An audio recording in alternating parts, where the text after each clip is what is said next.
R AskReddit by Lurker. Serious, people of Reddit who have encountered ghosts or other supernatural beings. What was your experience like? What happened? My grandparents used to have a really beautiful painting of my aunt hanging in their living room. And yes, she is still alive. Anyways, when I was about 5 or 6 I was sleeping in their living room one night when I heard it talking to me. It was her voice and it talked to me just like she would have. It was weird because I was really calm and not scared, even talking back, but I knew that paintings don't talk. Eventually she told me to go wake up my grandpa and tell him she wants to talk to him. I went and woke him up, and when he realized I was talking about the painting he got really pissed. He was yelling at me when he suddenly stopped and stared out the window. Then his eyes got wide and he told me to hide in his bedroom and tell my grandma to call the police. He then grabbed a pistol he had hidden in his cabinet and ran outside. While she was on the phone we heard 2 shots. He came back in after a few minutes and told us he shot one of the guys trying to break into his house in the arm, but they all got away. It turns out that a prison for minors about 20 miles away had 3 escapees. They ran through the woods until they came to my grandpa's property and planned on looting what they could and use us as hostages if necessary. That is until my aunt's painting woke me up and told me to wake him up. I was a complete skeptic before this incident. My wife and I rented a secluded small 2-bedroom cabin in the Mount Rainier, Washington area for a hiking adventure. Upon arriving, my wife walked into the house and said there was no way she was sleeping in one of the bedrooms because there was bad energy in the room. To her defense, it was a bit creepy. Weird doll dress on the wall as decoration, rickety rocking chair in the corner, and an oddly placed door that was locked but presumably led to the attic. Once we got settled, we discover a cabin journal with entries from past guests. There were multiple terrifying entries. My husband woke to the smell of bacon and eggs cooking. No one was awake yet. The doll dress in the bedroom is the gateway to hell. We woke last night to the sound of something walking in the attic. The locked door was unlocked and open when we woke in the morning. I called BS on all this, telling her I didn't believe any of it. We decided to sleep in the living room on the floor nonetheless and closed the door to the creepy room for the duration. The next night, after hiking all day, we were eating and drinking outside at night by the fire. A few adult beverages into the evening, I started daring her to go into the bedroom. She was freaked out and wouldn't, but I said there was nothing wrong with house, and I proceeded to go inside to take the challenge of exploring the room more at night. As I entered the hallway, my hand hit the doorknob and I turned the handle to push the door inward to enter the room. The door opened about 10 inches and stopped as it hit a chair that was propped up against the door. My mind quickly calculated the logistics of the situation.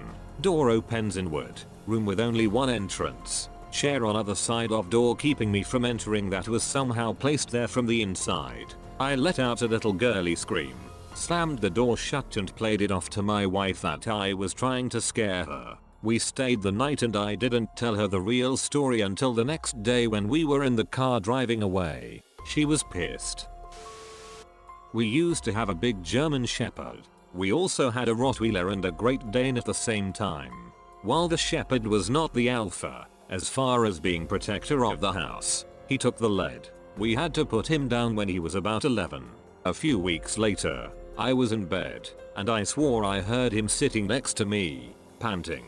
This happened several times over the next couple of months. One night, my wife and I were in bed and I heard it again. My wife sat up and said, "Do you hear it?" The panting, I asked. "Yes," she said, "I've been hearing it for weeks." She sat on the edge of the bed and called the ghost dog over.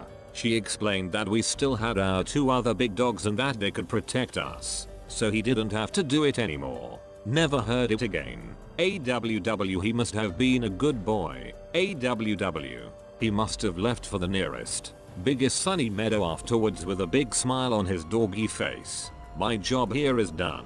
My humans are safe.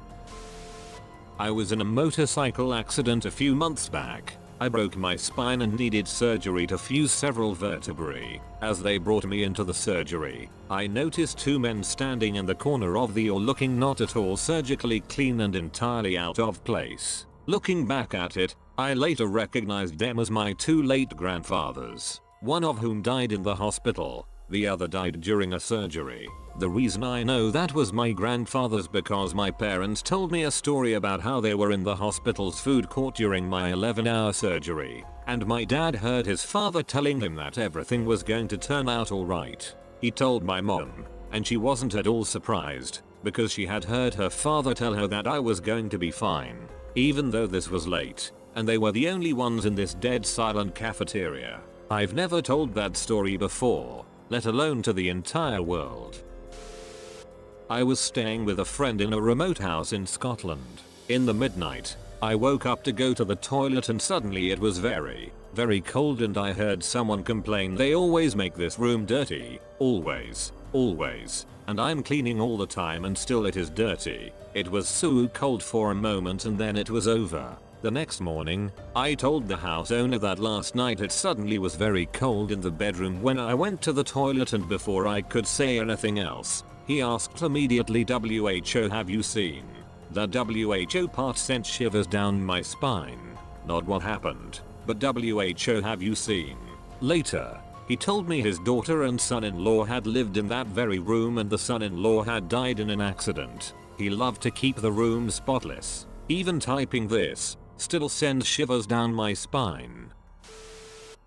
This reminds me a little of what I was told by my dad. This happened to a friend of his. My dad's company opened overseas locations in Haiti or Borneo, can't remember which, and offered nice incentives for employees willing to relocate. My dad's friend, we'll call him Ted, who was single at the time, took the offer and moved to one of these locations. Remember, this story was told by a full-grown man to a full-grown man, neither of whom has any history of mental illness or an overactive imagination. So Ted moves. He get acclimated to local culture and religion, which included some odd, in his eyes, voodoo and witchcraft type elements. He even starts dating the exotic local women. So he's dating local women, and because of his income, which is high for the region, he does quite well and is maybe a bit of a player.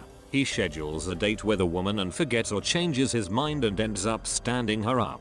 He thinks nothing of it. The next week he hears through the grapevine that she is pissed and he's told that she is not someone you want to piss off. Local reputation has her as some type of voodoo priestess or practitioner of the dark arts. Ted doesn't buy into that bullshit, so he's not intimidated. He's got a short business trip that weekend and stays in a hotel on Saturday night. In his hotel room there's the normal ambient light from the alarm clock and other electronics. There's the noise you inevitably have in a city. Cars, sirens, people, etc. Ted goes to sleep like usual. A couple of hours later he wakes up and the room is cold and utterly dark. Like his eyes are still shut. He can't hear the sounds of the city anymore. Ted was a grown man and he told my dad the most terrifying aspect was the palpable feeling and sense of present evil in the room. He could feel something demonic in the room with him but could see and hear nothing. It scared the living frick out of him. He hid under the covers like a child and started saying the Hail Mary from the Roman Catholic Mass. Partway through the first recital the presence disappeared. Ted didn't sleep the rest of the night. I'm not sure how much long after, but he ended up moving back to the US. I lived in this house with a basement, and every time I walked up the stairs I would get this weird creepy goosebumps feeling on the back of my neck. It didn't make me uneasy to go down the stairs or to be in the basement. My craft room was down there and I spent a lot of time there. After a while I would have items I was using disappear when I would look away from them. I would search and one day I got frustrated and to no one in particular I said, "Ag, can I please have my scissors back?" I had just looked under the pile new mail and when I turned my head, there were my scissors on top of the pile of mail. I talked to my neighbor and she told me that the original owner of the house was a jolly old man who loved to prank people, and that he had fell coming up the stairs one day and died. I think the goosebumps were him trying to tell me to be careful, and every time after that, when something would disappear, I would politely ask for it back and it would appear in a place that I could not have missed it before. Thanks, old man. It was fun. On a happy note, my papa was basically my whole world. We were pretty much the same person. He passed away last year after a surgery left him in a coma. One night I dreamed that he sadly came to me and said, "I'm sorry I can't be there. It feels like cold metal in my lungs and I have to go. I'm sorry." He hugged me and walked away. I was 7 months pregnant with his first great-grandchild.